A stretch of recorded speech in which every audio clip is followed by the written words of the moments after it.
Okay, so the big thing this week in the Missouri House was House Bill 301, which the Republicans are calling a crime prevention bill, a public safety bill, but I'm going to first say that this bill does absolutely nothing to prevent crime. It does nothing to stop crime on the front end. I could talk all day long about this bill and the provisions of it that we don't like, but what I want to do is actually turn it over to our Black Caucus and St. Louis members, because what happened on the House floor both yesterday and today was absolutely atrocious. The folks who are living in the community and breathing this every single day, who have ideas for real solutions, were shut down in public debate. You all know this was the first previous question of the entire session, and it's absolutely ridiculous that the floor leader decided to do this on a bill of such importance of the folks who are really the most impacted by it. So I would like to hand it over first to Representative Kevin Windham, who was shut down from being able to speak today, and then we're happy to answer questions. Thank you, Madam Floor Leader. So originally, when I was asked to join the press conference, I planned on noting all the similarities in the article that I was reading and the bill that we were debating on the House floor. And I decided not to because I highlighted things that are the same, and I'll be here reading for some time. So whether it was it being a white supermajority in the Mississippi House, or whether it was about a separate court system, if you will, a lot of these things that are happening in Mississippi are also happening in Missouri. And it's a shame, really, it's a shame that I was stopped from speaking about that, not just for myself, because I read the article because sometimes it's hard for me to come up with words. Not very often, but sometimes it's hard for me to come up with words in what's going on in the situation I'm living through. So I thought that I did the House a favor by not speaking about Missouri specifically, because a lot of these same things would apply. So I thought that it was keeping it in some decorum in reciting this article that just has so many similarities. So again, I just want to go back to, it's a shame that the debate was cut off because the other folks that are sitting here next to me and behind me didn't get to say their piece on the bill. So to that, I apologize to my colleagues that the debate was cut off like that. And I'll go ahead and hand it back to Madam Floor Leader. Thank you, Representative. So yes, as I mentioned, House Bill 301 does absolutely nothing to stop crime before it happens. There are lots of provisions in this bill, like children being able to carry guns. We had lots of amendments that came from law enforcement officers directly saying these are the things that we need to do our jobs in the community, and our members were not allowed to present them and offer them. I do want to open it again for discussion for folks who weren't able to speak, and then of course if you all have questions we can take it. So. As chair of the Black Caucus, I just want to say that I am totally appalled. I was sitting and listening to Representative Wiggum, and it was a very interesting topic. It's interesting because what he was saying is actually happening right here in this Capitol, right here in the state of Missouri. So I want to say to the Speaker of the House and all the representatives that are not allowing us to do our jobs for the people of our community, for the people of the state of Missouri. These issues are very concerning. People are thinking that we're up here not doing our job. So all gloves are off. All gloves are off. Everyone is going to know what we're doing here and what's going on up here. I call it racist, and so we're going to call a call to action from the citizens of St. Louis, Missouri. Just to clarify, you call it racist, his move to cut off Kevin speaking, is that specifically There's what a you're lot of talking about, or the racism bill? going on here. It's racist to not allow him to speak. We have to have permission to ask questions on the floor. There's a list that has to go around. You know, we're trying to work with them, and it's not working out. This is not one-sided. We're here working for the state of Missouri, the entire state, and we want to work in unity, but that's not happening. So it's time to let the people in our communities know why and what's going on. Our hands have been tied, and so from now on, there's no more peaceful. No more peaceful. It's going to be actions. We're going to let them know that we are here to be heard. We were elected by our community just as they were, and we have a right to have our bills heard, We have a right to speak on the floor. We have the same rights and privileges that they have. And if we are denied that, it is absolutely racist. I would say good morning, but it is not. I was one of the people, reps, who was denied to speak after they rudely disrespected Representative Wyndham and also did not want to have a discussion on the point of order. And the point is, the speaker said that he had full autonomy over the entire body to regards of whether he wanted to rule in favor or not. If this is democracy, he ruled in an authoritarian way.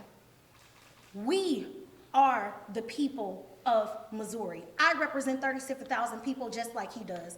I had to walk out of the chamber. I had to walk out. I was in tears. I was in tears not because this was hurtful. I was in tears because it is blatantly racist what happened to Representative Wyndham on the floor. It is blatantly racist, this bill, which started out to directly affect and attack Kim Gardner, our circuit attorney. It is blatantly racist when they get up on the floor and say there's a crime problem in the city of St. Louis and majority of the people that live there are African American. And yet you won't let the black representatives or even those who represent those black folk to have a conversation. Yes, I am furious. I am pissed. I am upset. And I am trying my very best right now not to use profanity. I swear to you I am. My nephew was one of those people, a part of those murders in 2021 who was killed. And yet I couldn't get up to share his story. Just because you didn't want to acknowledge or hear your racism. It is not only disrespectful to our ancestors, it is disrespectful to those who have fought in this building time and time again. History will repeat itself if we do not know where we're going. Thank you. Representative Rasheen Aldridge, State Representative of the 78th District. Today is one of those days that just makes it hard to do the work that people elected us to do, to feel hopeful. Here we sit in Black History Month, and one of our black members was speaking on a bill that directly would have impact in an area where majority of people stay. Because like Representative Bosley said, the way this bill started, as much as now it's into every jurisdiction, the way this bill started was an attack on St. Louis. Attack on Kim Gardner, attack on the prosecutor office saying they're not prosecuting cases. There's a crime issue in St. Louis, a lot of white, outstate Republican representatives that continue to say there's a crime on St. Louis, but don't sit down with the people that actually live there. You had 3 black representatives that live, that grew up, that is working daily in the communities to figure out how do we reduce crime as well. Throughout these last 2 days, we've been trying to have those conversations on the floor to say, look, the prosecutor potentially could be part of that, but there's so much more. Until you address poverty, that looks way different than it does in Joplin or in rural Missouri, until you address housing, until you address education, until you address livable wages, we have to get to the root cause. Because we know being tougher on crime and prosecuting people has never got us out of anything. It don't matter how many police you have, you won't be able to police yourself out of the situation until we address the root cause. And today what we've seen was not just disrespectful, should be shameful from the speaker and the floor leader, but I have to echo my colleagues and say there was a sense of racism there. A black man was at a mic talking about how similar Mississippi is to Missouri. Not only did he get point of order, we wasn't able to talk on the discussion, and when there was 3 other black reps ready to speak on how this is going to impact areas where they live. And I'm not talking to the representatives that just travel to St. Louis for a Cardinals game or travel to St. Louis to go to a Blues game, that won't have the audacity to spend days and weeks in communities that look like Representative Proudy's, Representative Terry's, Representative Bosley's, Representative Anderson. They like to talk about it, but we live it. We're sick and tired of the crime that's living in our communities, but we also understand that it ain't just prosecuting, it's just not police. It is mental health services. It is education reform. It is investing in neighborhoods that this body and policies that this body has passed that has made communities like mine where young black men are able to walk down the street with a gun and cause whatever type of crime because we're in an open carry state. And only thing the other side want to continue to say, we must protect the Second Amendment. It's bigger than the Second Amendment. This is about protecting lives, and what kills people are guns. And they don't want to have those real conversations about how do we make sure that the deaths that are happening in my city are reduced. But instead they want to continue to say that they can control us, that they feel like they made a step forward with this bill that is going to address crime. It ain't going to do nothing. It's not going to do anything to reduce crime. And until the Speaker of this House, the floor leader, the majority party really want to have conversations with people that is impacted that look like me, crime will continue to be in the same position that it is no matter whatever legislation they think they pass and be able to address it. Shame on the Speaker, shame on the floor leader, and shame on leadership for not allowing us to have a true conversation about how we reduce crime in communities of color where they do not live, but they like to go party in. Good morning. State Representative Rachel Prouty, 73rd District, St. Louis County. I wish my colleagues on the other side of the aisle loved the First Amendment, 13th Amendment, 14th Amendment, and 19th Amendment as much as they love the Second.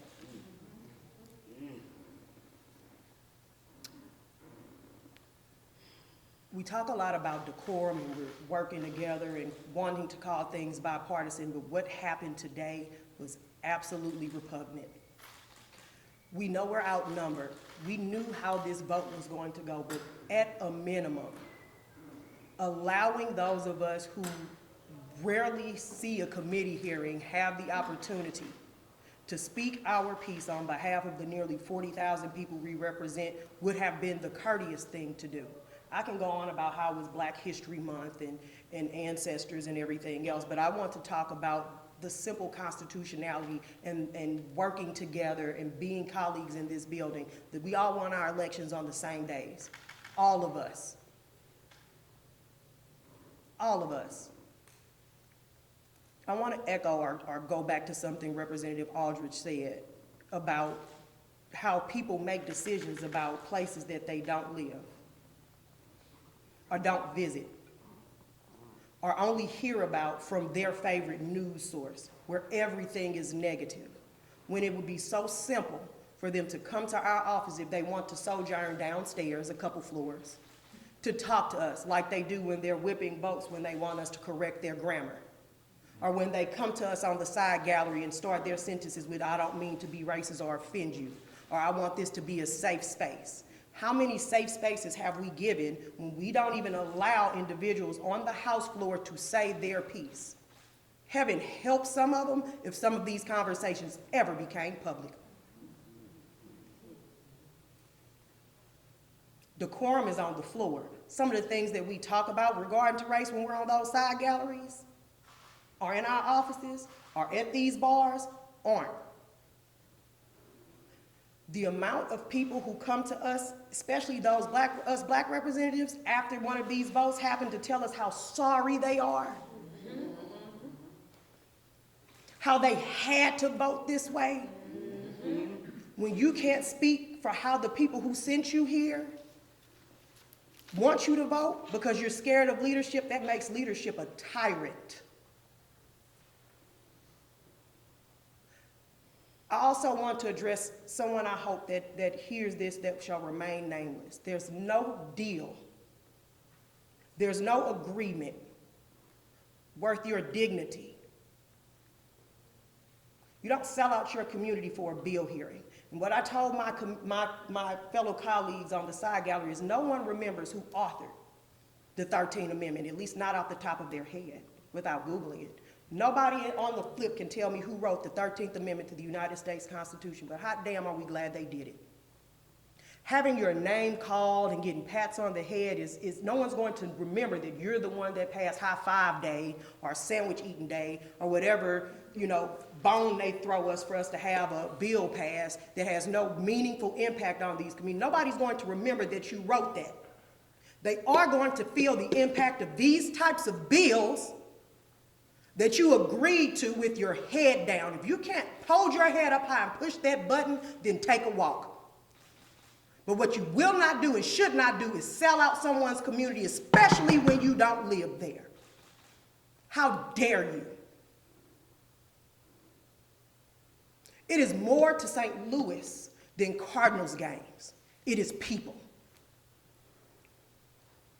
If you're going to disenfranchise us, at least give us the respect and dignity to have 10 minutes to say how we feel about it. And that's not an idle threat. I strongly suggest my colleagues, especially those liking to point of order, to mind your conversation at these bars, because Missouri is a one-party state, and recording these conversations are legal. Thank you. Representative Jamie Johnson, District 12. I stepped to this podium to first acknowledge that I do not represent a district that looks like Representative Prouty's or Representative Terry's or Representative Aldridge or Representative Bosley's or Representative Wyndham. I stepped to this podium to acknowledge that. I also stepped to this podium to express my disappointment, my frustration with the lack of decorum with some of the members during the time when this was happening. The representatives of this body were expressing their frustrations, and rightly so, justly, and there were members of the other side of the aisle that were inappropriate. They were ugly. Their comments lacked decorum, and I could name names, but I won't do that. I will be respectful and have those conversations privately.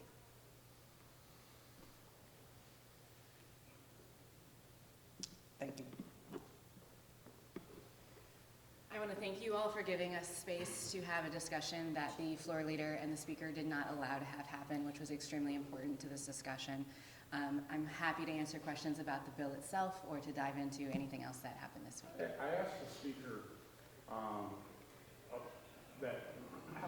whether he thinks or knows that the deliberate policies since Republicans took the administration to reduce the number of people in the Department of Corrections in the neighborhood of 7,000 to 10,000 is having an impact on the crime in our big cities. And if anybody would care to comment, and he said, I hadn't looked at the statistics on whether those 10,000 had committed any additional crimes.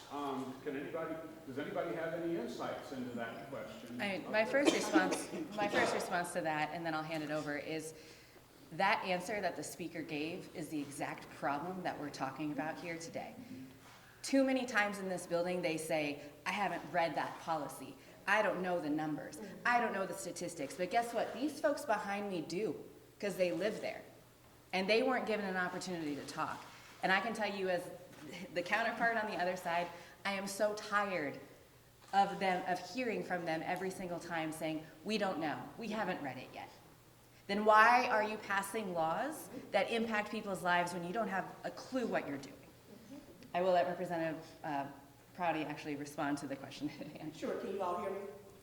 I think you Use the mic yeah. right here. Sorry, y'all. So to piggyback on Madam Floor Leader, we make laws. We make laws, and I hope if nothing else makes the news or media, that what you just said does. The person, probably one, if not the, besides the governor, most important person in Missouri politics said that on this bill that they didn't know. It's because they don't have to know. Not only because I don't live in Lake St. Louis, I live in Ferguson, where our police department is under a federal consent decree. I have to pay taxes for that, so it hits me in my purse. I know what that's like, but didn't no one ask me. The problem with that is you don't really have to do much when you can go to your caucus meeting and say, be a good Republican, or vote like this because if not, you're a rhino, and that, for whatever reason, means something to them. I've seen real street gangs that didn't have such loyalty. when you have the number, you get ridiculous bills that are passed with grammatical errors that you have to stall and have ridiculous conversations on the people's dime so that they can amend it to get the grammar right. When you have the numbers, when you don't have, it's people who voted for this bill who are on their way home right now. And we're standing in the gallery and all that, we're done talking, wiping away just scathing mad. I don't know if it's because the bill passed or because of the level of disrespect. It's people on their way home right now. When you go to bed at night knowing that you can file the most ridiculous piece of legislation and not have any background on it because you have the numbers to be a quorum within your own caucus, you do things like that. So, on the deeper question, what has been the impact of a large number of people being reduced, the number of people being reduced in Department of Corrections? Has that been a good thing for communities, or has that been a detriment to the community? I mean, I think the numbers speak for themselves. We get bills like this that are seeking to solve a problem that was created by the people who are filing the bill, right? It doesn't, what they're doing isn't working, and instead of remedying it or acquiring data, talking to the people who actually live this to come together to form a piece of legislation that actually remedies the problem, we're going to talk to folks like the Chamber of Commerce. The Chamber of Commerce didn't knock doors in June, July, and August to ask people to trust them to improve their quality of life. We did that. Some of us don't even hear from the Missouri Chamber unless there's a bill that comes to our community. I can't name a person on the Missouri Chamber of Commerce because they don't talk to us for real. I care about Bowen, Emerson, Express Scripts, Cigna, Centene, because those things are in my district. Yes, I have a money district. I care about all of them, and Lord knows I'm glad to hear Emerson is staying in the St. Louis area. I hope they reconsider staying in Ferguson, but what I care about more is Miss Ruby, my next door neighbor. Mr. Ken, the person who tows our cars when they get stuck in the snow. And I want them to be heard when having a conversation. And they're saying the answer to your question is that it has a negative and disparate impact. Because just like overworked doctors and nurses, they get a little bit mistake riddled when There was kind of, this is for anybody, optimism on the collaboration after a day like this. Is that optimism dead? You know, I tell all of our new members that there is a time in every session where everything changes. And this one happened a little bit sooner than in years past. And absolutely, as the Madam Chair of the Black Caucus said, the level of disrespect that happened this week does absolutely change how we move forward in this building. When the speaker was talking about this bill in his sort of intro comments to us just a few minutes ago, the first thing he mentioned was shootings and guns, but they'd stripped out language that would have addressed minors using firearms. You talk a little bit about that being stripped out, about there not really being any substitute. Yeah, I appreciate that question, and I want to add to that before I get to that, the crux of that question. There's a lot of things that are frustrating. You've obviously heard that, but I want to add to it. You know, we had an interim committee of bipartisan members who met over the summer and fall to work on this bill.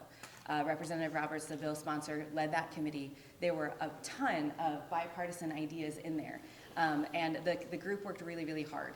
When Representative Roberts came to the committee last week and presented the bill that was a bipartisan supported bill that did have language, to your point, there were things around Medicaid for inmates. I mean, there were a lot of pieces of it. Nobody loved the bill. There were pieces of it that we very much disagreed with, but lots of good pieces too. When the committee met and the chairman was presenting and then the vice chair was presiding over the committee, that's really when the disrespect began, to be honest with you. They started stripping all of the amendments out. The decorum in that building got so bad that you saw members of the leadership on the other side and their staff actually go down to the hearing room because the Republicans were being so disrespectful to their own members as well. And that's where that language got stripped out of. And again, we had plenty of amendments this week to add some of that back in there. But yes, I said this on opening day, I believe. Law enforcement officers come to us and they say, this is what we need to keep our communities safe. And yes, that does include legislation around guns. And that includes keeping guns out of the hands of children. We hear all the time, I hear it from my folks back home in Springfield, that they will find teenagers who are using guns that belong to their parents, arrest them, and then they have to release them and give the gun right back to mom and dad.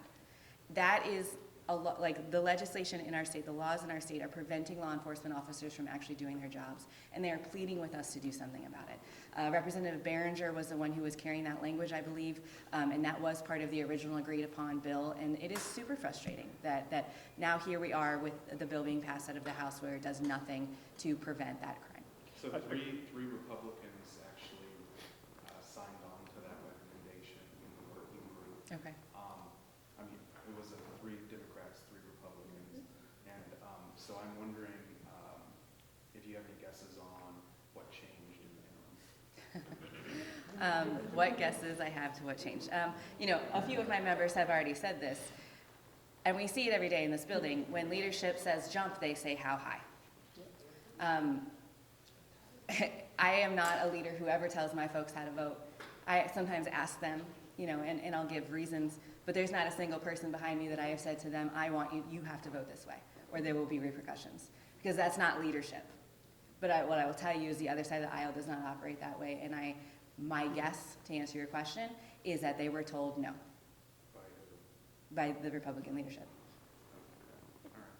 A couple of you have mentioned how this changes things, that there will be action, a different approach going forward. I'm just wondering if you could give me an example. How are things going to be differently? What different Yeah, action? I mean, the first thing that I'll say from my seat, you know, I work very hard with my counterparts, and I have, you know, I've been serving as floor leader for a minute, a little bit longer than most get to do that. And I try very hard to work with my counterparts to make sure we know what debate's gonna look like. We're gonna spend so many hours, these are the amendments we're expecting, and we try to be very transparent with that. You know, not saying I'm going to stop doing that, but I will tell you I'm not going to turn to my members and say, well, I only told them 3 people, so you need to sit down, which is a thing that I do sometimes. If I make an agreement with the other side, I will ask my folks to shuffle a little bit.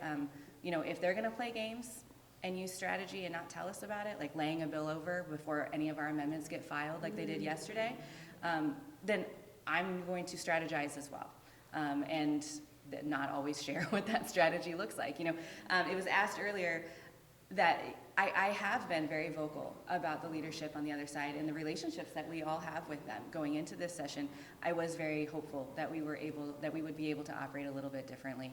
I think what's disappointing about this is we were so hopeful. With other leaders, it's been very apparent what the agenda was. And this one, I think, caught us by surprise, which is unfortunate. But I will also say, I know Representative Terry has, there's some calls to action that are going to be done. I don't know if you'd like to add to that. Yes, as soon as this happened, because when I walked in, I was asked last week, how did it feel for me to walk in this building, knowing that there are days when I don't get anything done. And so my reply to them was that I walk in this building every day with pride and dignity because I was elected by the people, and I will continue to do that. But I came in here wanting to be reasonable with the other side. They laid out a platform. Give us your name when you want to speak. This is Black History Month. I even went to the speaker.